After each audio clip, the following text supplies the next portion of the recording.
Naghahanap ka ba ng medyo kakaiba?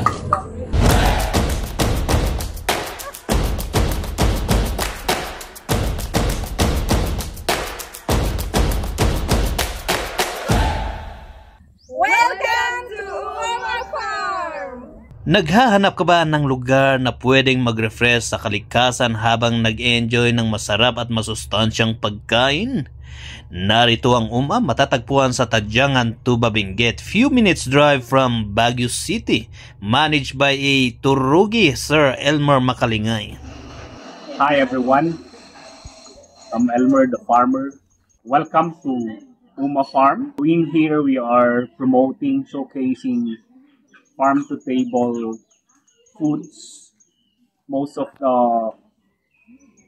foods that we are serving are from the farm. So, makayat yuti agpiastay tinatmatang and other farm foods. Umay kayo dito'y Uma. Thank you so much for growing with us. Ang Uma ay hindi lang isang restaurant, ito ay isang magandang karanasan sa mahilig sa adventure.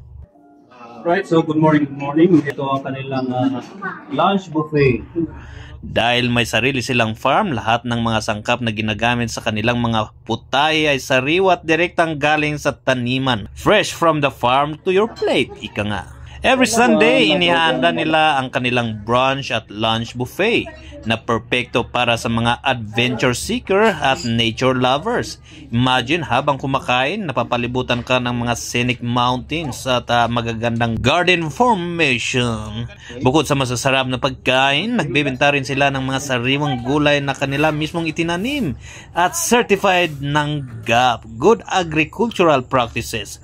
Kaya kung sawa ka na sa matatabang pagkain o kung health conscious ka, dito ka na! Punta na sa Uma at enjoy ang masustansyang pagkain, magandang tanawin at relaxing vibe. Food trip tayo sa Benguet. Mula Baguio, mabibiyahe ito around 20 minutes na biyahe. May branch store sila, ang Health 100 sa Magsaysay just beside Anglican Church, Health 101 sa Kilometer 5 La Trinidad, and Health 102 sa General Luna, Baguio City. So, that's for now. Taga sa mga pics at stories ninyo kapag napunta nyo ang Uma. Pagkatapos nyong kumain doon sa taas, pwede kayong pumunta dito, libre po. Walang bayad dito, so walang entrance fee. Hoy, Cordillera,